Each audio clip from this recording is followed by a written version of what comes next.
नमस्कार दोस्तों, trick buzzer YouTube channel में आपका फिर से एक बार बहुत बहुत बहुत ज़्यादा स्वागत है।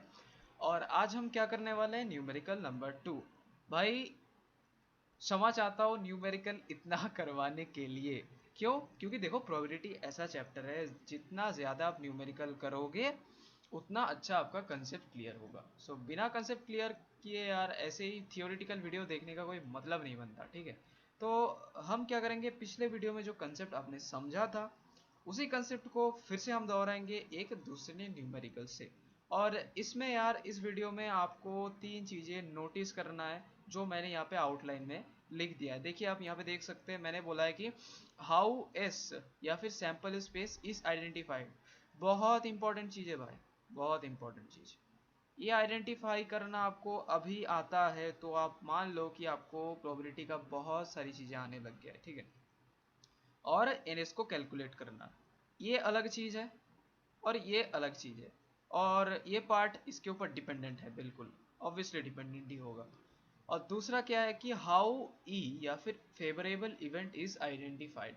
हम किस चीज़ का प्रोबेबिलिटी निकालते हैं, फाइनली हमको प्रोबेबिलिटी ऑफ फेवरेबल इवेंट, मतलब क्वेश्चन में जो पूछा है, जो हम चाहते हैं करना, उसका ही तो प्रोबेबिलिटी निकालना है ना हमें। तो उसके लिए हमको उसको आइडेंटिफाई भी करना होता है और उसको कैलकुलेट करना भी होता है, ठीक है। और तब तक के लिए मैं आपको एक क्वेश्चन बताता हूँ। क्वेश्चन का आंसर आप सोचते रहो और सुनते रहो। क्वेश्चन ये है कि अपन एन एस निकालते, एन ई निकालते, बार बार मैं आपको बोल रहा हूँ कि भाई सैंपल स्पेस का कैलकुलेशन, इवेंट का कैलकुलेशन, ये किस तरह का क्वांटिटी है। ये जो हम एन एस या फिर मान लीजिए एन ई, ये सब जो निकालते हैं आखिर में ये किस तरह की क्वांटिटी है, ये किस तरह की क्वांटिटी है, ठीक है। आप ये क्वेश्चन कमेंट सेक्शन में बताना, ठीक है। इसका आंसर नेक्स्ट वीडियो में मैं आपको आंसर बता भी दूंगा, ठीक है, कोई दिक्कत नहीं है।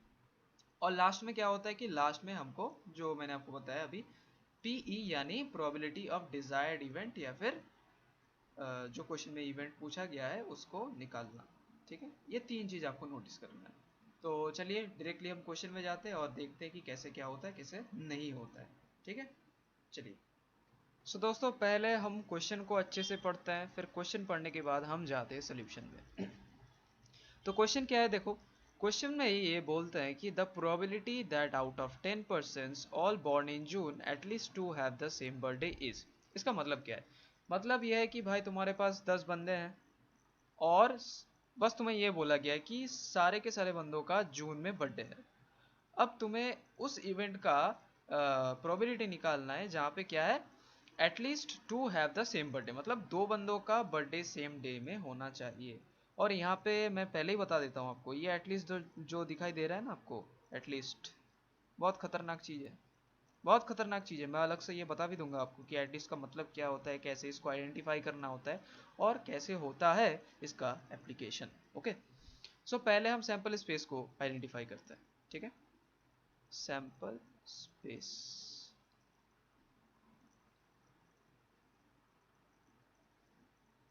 शॉर्ट में लिख रहा हूँ, हाँ, सैंपल स्पेस एंड इन इसका कैलकुलेशन आप समझ लेना थोड़ा सा, ठीक है। तो सैंपल स्पेस आइडेंटिफाई करने के लिए मैं इस क्वेश्चन को ही एक क्वेश्चन करता हूँ। क्वेश्चन क्या करता हूँ कि भाई मैंने पहले यहाँ पे लिख देता हूँ, यहाँ पे कौन सा काम है जो मुझे बारंबार करना पड़ रहा है, रिपीटेडली हम कौन सी जॉब कर रहे हैं एक्चुअली में। हमारे पास तो ये तो क्लियर है कि भाई हमारे पास at least two have the same birthday इसका प्रोबेबिलिटी निकालना है। तो ये फाइंड आउट करने में हमको कौन सा काम बारंबार बारंबार करना है, तो आपको भी ऐसा ही लॉजिक लगाना होगा हर एक क्वेश्चन में कि हम कौन सा काम बारंबार कर रहा है या फिर कौन सा काम हम कर रहे हैं जिसका एक पार्ट हमको निकालना है, आप कह सकते हो एक, उसमें से एक इवेंट हमको निकालना है, उसका प्रोबेबिलिटी निकालना है, आप कह सकते हो। तो इसमें ऐसा है कि 10 बंदे हैं, 10% आर देयर, 10% एंड 30 डेज। हमको क्या करना है, we have to assign days as birthday for all 10 persons। हर बंदों के लिए भाई अपन को क्या करना है कि भाई डे असाइन करना है। 30 दिन है हमारे पास और 10 बंदे हैं, तो हम कितने तरीके से ये कर सकते हैं। अच्छा, एन एस, अब एन एस क्या है, हमारा काम क्या है, 10 बंदे हैं, 30 दिन है, तो कितने तरीके से यार बर्थडे असाइन किया जाए, ठीक है। ऐसा ऐसा हमारा काम है। तो एन एस का मतलब मैं बता ही दे रहा हूँ, मैं आपको पहले जो क्वेश्चन किया था ना वो क्वांटिटी वाला, तो इसका आंसर मैं इसी वीडियो में दे देता हूँ। एन एस एन ई ये सब क्या है कि जो इवेंट या फिर जो काम आपको करने को बोला जा रहा है या फिर आप कर रहे हैं उसका आइडियाज कैलकुलेशन। मतलब आप यहाँ पे क्या कर रहे हो, 10 बंदे हैं, 10 person are there and 30 days are there. So आपको ऐसा करना है कि 10 बंदों के लिए आपको बर्थडे असाइन करना है। तो ये काम आप कितने तरीके से कर सकते हैं, मैं आपको थोड़ा सा समझाता हूँ इसको। मान लीजिए यहाँ पे ए बी सी डी ई, 5 हो गए, एफ जी एच आई जे, कितने हो गए कि भाई, 1 2 3 4 5 6 7 8 9 10, ठीक है, 10 बंदे हो गए हमारे पास। ये ए बी सी डी उनका नाम है, पहले बंदे का नाम है मान लो ए, फिर दूसरे का बी, तीसरे का सी, बहुत वाहियात नाम है, ठीक है। तो जो भी है, तो आपको क्या करना है कि भाई 30 दिन है हमारे पास और 10 बंदों के लिए बर्थडे असाइन करना है, ठीक है। हम कितने तरीके से कर सकते हैं, अब एक के लिए बताओ, ऐसा क्या कोई रूल है अभी तक जो हमने पढ़ा है, ऐसा कोई रूल क्या है कि भाई ए का बर्थडे अगर फर्स्ट डे में हो गया तो बी का फर्स्ट डे में नहीं हो सकता। मतलब डे 1 पे अगर ए का हो गया तो डे डे 1 में बी का नहीं हो सकता। मतलब डे बी, ऐसा ऐसा, मतलब ये हम कंसिडर नहीं करेंगे, ऐसा कुछ है क्या, नहीं ऐसा कुछ भी नहीं है। तो मतलब कोई भी बंदा किसी भी डेट में उसका बर्थडे हो सकता है। तो क्या है, ए के लिए 30 में से कोई भी एक, 30C1, सब 30 के 30 दिन इनके लिए खुला हुआ है। बी वही बात, 30C1, सी भाई साहब 30C1, ये गैप आप फिलअप कर लेना, हर एक के लिए 30C1 है, हर एक के लिए 30C1 है। मतलब एन एस क्या हो गया, एन एस हो गया भाई हमको पूरा काम करना है, ए के लिए भी असाइन करना है, बी के लिए भी करना है, सी के लिए, D E F G H, पूरा 10 बंदों के लिए की भाई करना है, ठीक है। तो हमारे पास कितना हो गया, 30C1 10 टाइम्स, शॉर्ट में लिख रहा हूँ हाँ, कि 30C1 को 10 टाइम्स मल्टीप्लाई करोगे तो आंसर क्या आएगा भाई, 30 to the power 10। तो ये तो हमारा हो गया भाई एन एस कैलकुलेशन। मतलब सिंपल से कहूँ तो हमारे पास जो बर्थडे असाइन करने का तरीका है वो हमारे पास निकल के आ गया कि भाई तेरे पास 30 to the power 10 तरह की आइडियाज़ है या फिर कह सकते हो कम्बिनेशंस है जहाँ पे 10 बंदों का 30 दिन के अंदर बर्थडे हो सकता है। तो चलिए हम सेकंड काम पे चलते हैं जहाँ पे हमको क्या करना है, इवेंट को आइडेंटिफाई करना है, ठीक है। ओके, सो दोस्तों हमारे पास स्टेप नंबर 2 क्या था, याद करो, स्टेप नंबर 2 था identification of favourable event and any का कैलकुलेशन। और ऑलरेडी मैं आपको बता दिया कि एन ई किस टाइप का क्वांटिटी है। बेसिकली हमारे पास जो फेवरेबल इवेंट होगा उसको इंडिविजुअली उसको करने का कितने सारे तरीके हो सकते हैं वो ही हम कैलकुलेट करते हैं एक्चुअली एन ई में। ओके, तो चलो पहले तो हम फेवरेबल इवेंट को आइडेंटिफाई करें। और फेवरेबल इवेंट को आइडेंटिफाई करने के लिए हम एक्चुअली में एक ट्रिक इस्तेमाल करते हैं।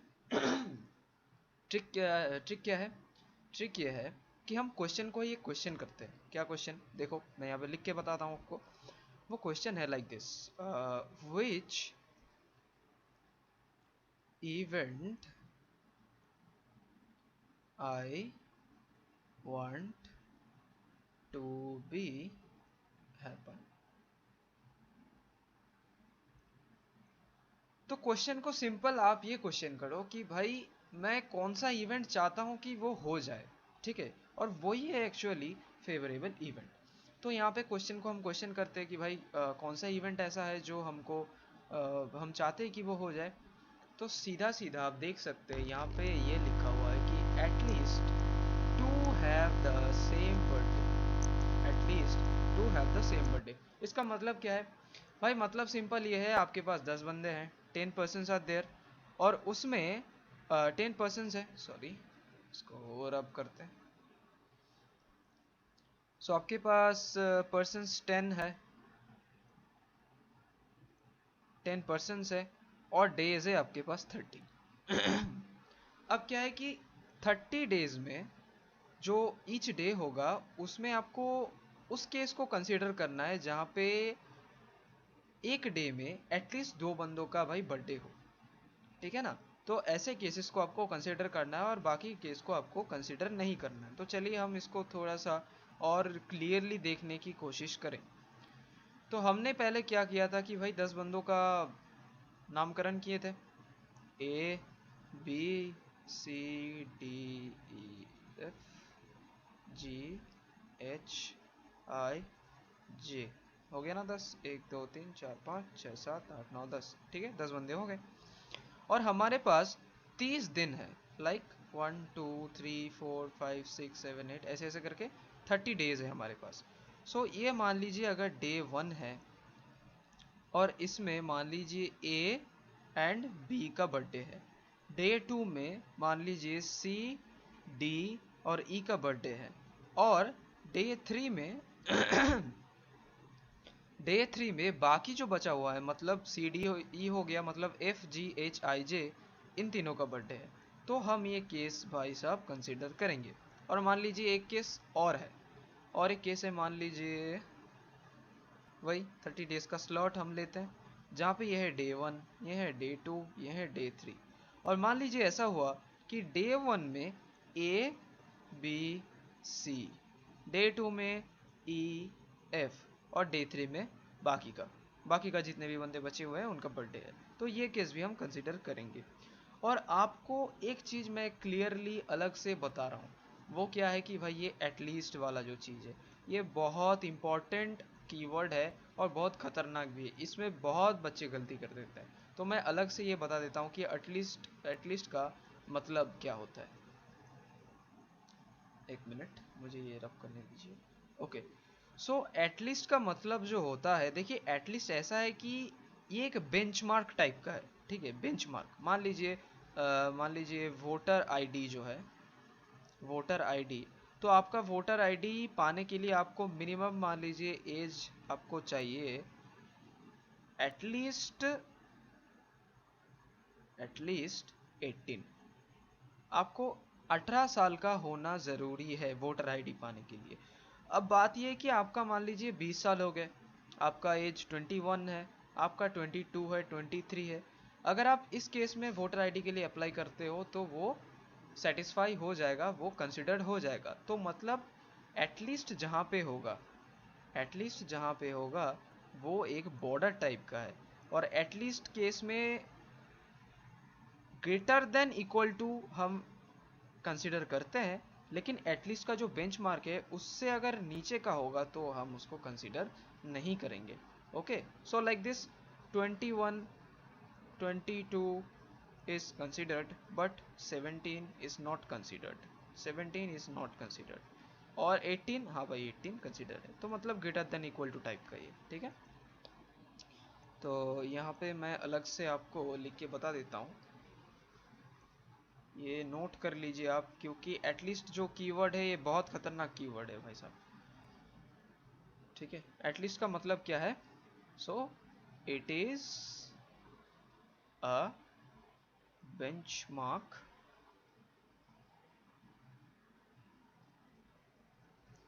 मोर देन, मैं ग्रेटर देन यहाँ पे नहीं लिख रहा हूँ कि कभी कभी क्या होगा कि क्वांटिटीज़ नहीं आएंगे, तो आपको धीरे धीरे करके पता चल जाएगा कि मैं यहाँ पे मोर देन इक्वल टू क्यों लिख रहा हूँ, ठीक है। तो आगे किसी मैथ में अगर ऐसी नौबत आई तो मैं आपको बता दूंगा। More than equal is considered but less than is not considered. Okay, मैं यहाँ पे ग्रेटर देन इक्वल टू नहीं लिख रहा हूँ क्योंकि यार एटलीस्ट वाला जो कीवर्ड है ना, ये सिर्फ मैथमेटिक्स का कीवर्ड नहीं है, ये कहीं और भी अप्लाई होता है, वहाँ पे भी लगभग मीनिंग ऐसा ही होता है। इसलिए मैं यहाँ पे ग्रेटर देन इक्वल टू नहीं लिख रहा हूँ और मोर देन इक्वल टू लिख रहा हूँ। मैथमेटिक्स में अगर आप ग्रेटर देन इक्वल टू समझते हो एटलीस्ट का मतलब, तो उसमें कोई गलती नहीं है। एटलीस्ट प्रोबेबिलिटी में तो कोई गलती नहीं है, बात सेम ही है। ओके, सो हम तो इवेंट भाई साहब आइडेंटिफाई कर लिए। ई ये हम आइडेंटिफाई कर लिए। लाइक हम, लेकिन आप ये बताओ, जैसे मैं आपको इवेंट को एक्सप्लेन कर रहा था, लाइक डे 1 में क्या है कि ए और बी का है, डे 2 में बाकी सब का है, रेस्ट ऑफ ऑल। और एक केस लाइक मान लीजिए डे 3 में सी डी ई का है, और डे 4 में बाकी सब का है। तो आप ये बताओ भाई साहब, 30 दिन है और 10 बंदे हैं, तो हमारे पास ऐसा केसेस कितने कितने कितने सारे बन जाएंगे। और इतने केसेस को यार कैलकुलेट करना, जनता पागल हो जाएंगे, ठीक है। तो this is not intelligent thing to be calculated. So हम क्या करते हैं, हम उसी चीज़ का कैलकुलेशन करेंगे जो हमें नहीं चाहिए और लगाएंगे रिवर्स लॉजिक। तो आप नोटिस करो कि अगर मैं, जो हमें नहीं चाहिए उस इवेंट को मैं अगर एफ से आइडेंटिफाई करता हूँ, तो वो क्या होगा, वो इवेंट क्या होगा। आप थोड़ा सोच के बताना, वीडियो को पॉज करके सोच के बताना। लाइक मैं अगर ये बोलता हूँ आपको, F equal to all 10 persons have individual birthday, individual birthday, short में लिख रहा हूँ बर्थडे। तो आप ये सोच के देखो, मैं क्या ये सही लिखा। तो मैं आपको एक्सप्लेन भी कर देता हूँ। यहाँ पे बोला गया है कि एटलीस्ट हर एक दिन में एटलीस्ट 2 बंदों का होना चाहिए, और 2 के अलावा अगर 3 भी हो 4 भी हो कोई दिक्कत नहीं है। लेकिन अगर हर एक दिन में सिर्फ एक करके बंदों का बर्थडे हो, तो वो केस हमारे पास बिल्कुल इग्नोरेबल होगा। वो हम कैलकुलेट नहीं करेंगे, वो हम नहीं चाहते, उसको हम इग्नोर करेंगे। लेकिन हम यहाँ पे उसी का कैलकुलेशन करेंगे। तो भाई साहब, इस इवेंट का तो हमने आइडेंटिफिकेशन कर लिए, तो अब करते हैं इसका कैलकुलेशन, ठीक है। अब करते हैं इसका कैलकुलेशन एनएफ, ठीक है। तो यहाँ पे पीएनसी का एक छोटा सा, आप कह सकते हो ट्रिक भी कह सकते हो, लॉजिक भी कह सकते हो, हम अप्लाई करेंगे, वो हम आपको एक्सप्लेन भी कर रहे हैं, ठीक है। तो हमारे पास तो 30 दिन है, 30 days are there, and 10 persons are there, 10 persons are there.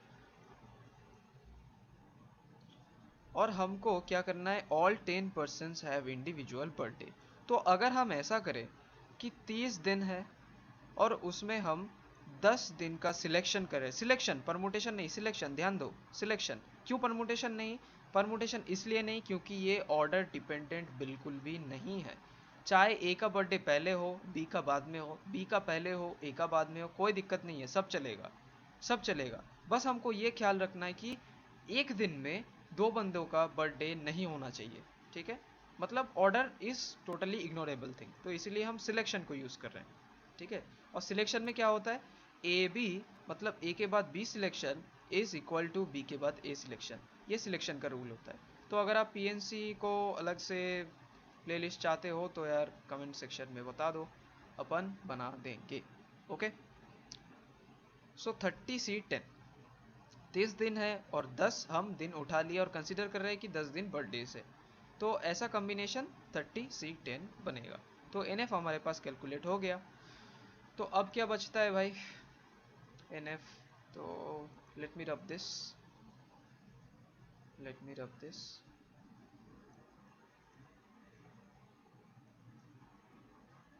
मैं ये सब हटा दे रहा हूँ और सिर्फ यहाँ पे एनएफ का ये सब हट जाएगा।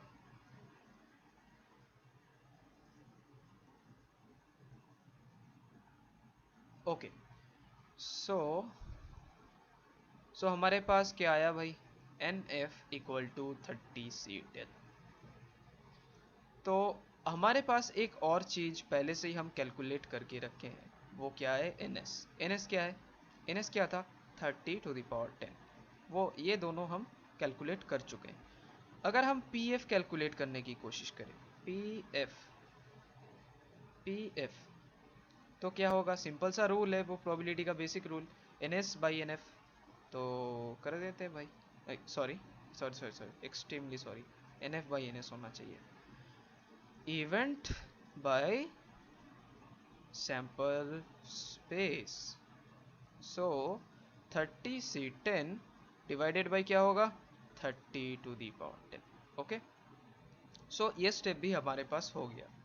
अब चलते हैं हमारे लास्ट एंड फाइनल स्टेप में।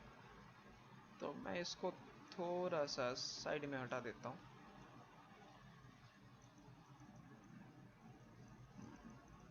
हाँ, ठीक है। सो हमारे पास फाइनल स्टेप क्या है भाई? PE calculation.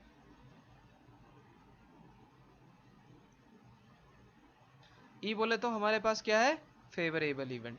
और हमने एक्चुअली में यहाँ क्या किया है, हम यहाँ अनफेवरेबल इवेंट का कैलकुलेशन कर रखा है। अनफेवरेबल इवेंट मतलब जो इवेंट हम नहीं चाहते वो हो जाए, और हम यहाँ पे अप्लाई करेंगे रिवर्स लॉजिक। जिन लोगों को रिवर्स लॉजिक ठीक से नहीं आता तो भाई साहब पिछले वाला वीडियो देख लो, वहाँ पे मैंने रिवर्स लॉजिक का अच्छे से एक्सप्लेन किया है।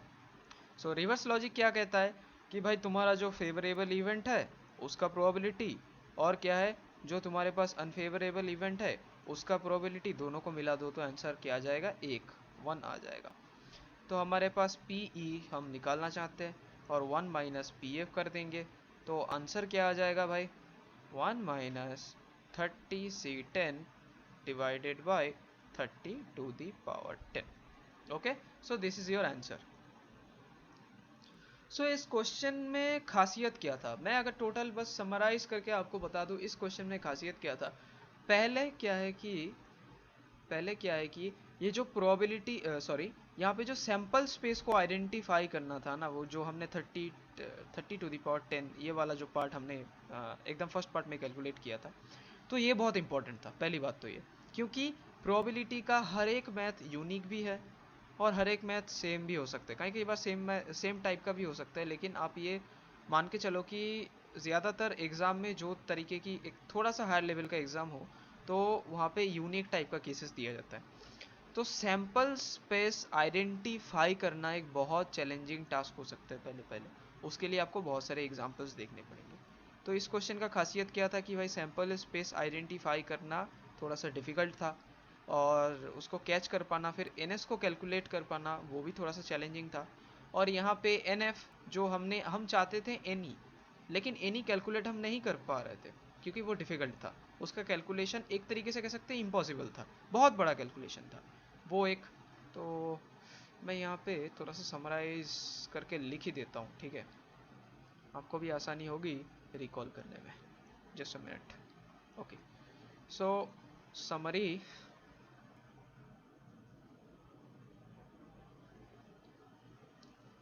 क्या है? A is special S, special NS, मतलब एनएस का कैलकुलेशन यहाँ पे स्पेशल था। दूसरा नंबर स्पेशल एनई, एनई हम कैलकुलेट नहीं कर पा रहे थे, हम इसलिए क्या कैलकुलेट किए भाई? एनएफ कैलकुलेट की। और लास्ट में, और यहाँ पे और एक चीज़ क्या था कि भाई एटलीस्ट कीवर्ड बहुत इंपॉर्टेंट है, बहुत बहुत बहुत ज़्यादा इंपॉर्टेंट है, आपको आगे चल के बहुत काम आएगा। बस आप ये याद रखना एटलीस्ट कीवर्ड का मतलब क्या है, मोर देन इक्वल वाला एक बेंचमार्क वाला कंसेप्ट, ठीक है, एटलीस्ट। और लास्ट में क्या था? लास्ट में वही रिवर्स लॉजिक अपना। तो ये चार चीज़ें इस मैथ में, इस न्यूमेरिकल में बहुत इंपॉर्टेंट था जो आपको सीखना था।